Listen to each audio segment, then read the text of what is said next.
سلام بچه‌ها، خوش اومدین. متاسفانه این مدتی که نبودم چند تا مشکل برام پیش اومده بود. چند تا مشکل، یکی بود این بود که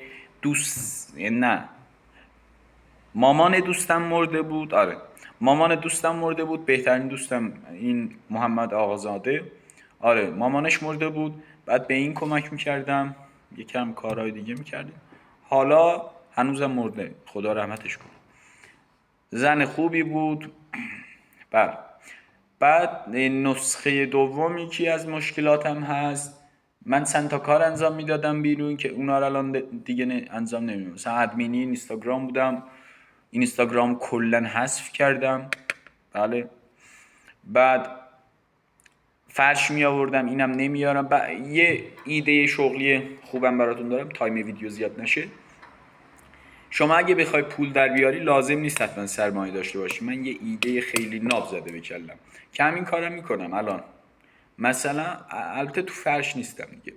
مثلا شما خونتون تبریزه، نزدیک بازار مشروطه هستی. بازار مشروطه یه جاییه که عمده میارم، قیمتشون خیلی ارزونه از جاهای دیگه. شما میتونی اینو پست کنی تو دیوار.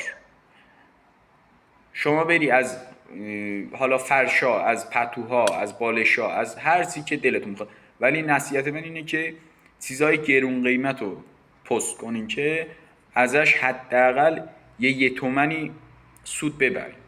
مثلا فرش رو میده 2 تومن، تو بذار 3 تومن. حالا میام میگیرم، تو سرمایه‌شو نداری، یه قرونم تو حسابت نیست، ولی عکسو میندازی از فرش، میذاره تو دیوار. دیوار ازت پولم نمیخواد اولش، تا 15 تا پول نمیخواد در سال. بعد مشتری پیدا میشه، میگی پولشو بزن، باید اعتمادشو جلب کنی. بعد میگی پولشو بزن، پولشو میزنه، شما فرشو میری پولشو میدی میگیری، 1 تومن برای خودت میمونه. فرشو میفرستی برای اون با پست، یه 100 تومنی هم میدی پست، تمام. 900 تومن سود کردی. ارادت، تمام. خدافظ.